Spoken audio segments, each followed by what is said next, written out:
Selon des révélations publiées par le média spécialisé Africa Intelligence, une rencontre stratégique de haut niveau est prévue aujourd'hui à Kinshasa entre le président de la République démocratique du Congo, Félix Tshisekedi, et le général américain Dagvin R.M. Anderson.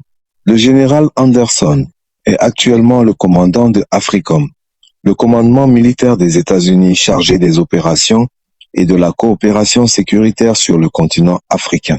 D'après les premières informations, cette rencontre devrait porter principalement sur la situation sécuritaire dans l'est de la République démocratique du Congo, une région toujours marquée par l'instabilité et la présence de groupes armés.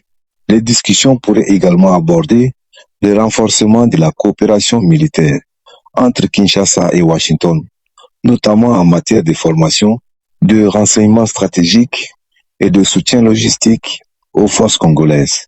Cette visite intervient dans un contexte régional particulièrement sensible, alors que la RDC multiplie les démarches diplomatiques et sécuritaires afin de stabiliser les zones affectées par les conflits. Pour l'instant, aucune déclaration officielle n'a encore été publiée par la présidence congolaise ni par les autorités américaines concernant les conclusions attendues de cet entretien.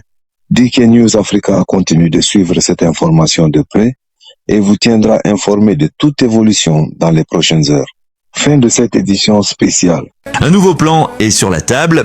Le général Dagvin Anderson, patron de l'AFRICOM à Kinshasa ce jeudi, il a déjà dirigé les opérations spéciales en Afrique. Sokafrika, c'est le spécialiste de l'armée de l'air. Il ne vient pas faire le tourisme, il vient sceller un pacte stratégique. Le feu va bientôt pleuvoir. Il va rencontrer Félix Tshisekedi. Objectif clair, transformer le soutien américain en une force capable de sécuriser l'est de la RDC pour nettoyer l'espace minier et protéger le corridor de Lobito, car là où passent les routes, passent aussi les destins, l'acheminement de minerais vers la destination. C'est une nouvelle ère où la puissance de feu de l'AFRICOM n'est plus une rumeur à l'horizon, mais une présence réelle, mise au service d'une stabilité durable. Les M23 et Rwanda doivent faire un seul choix rapidement, fuir en avance ou brûler à ciel ouvert. À bon entendeur, salut.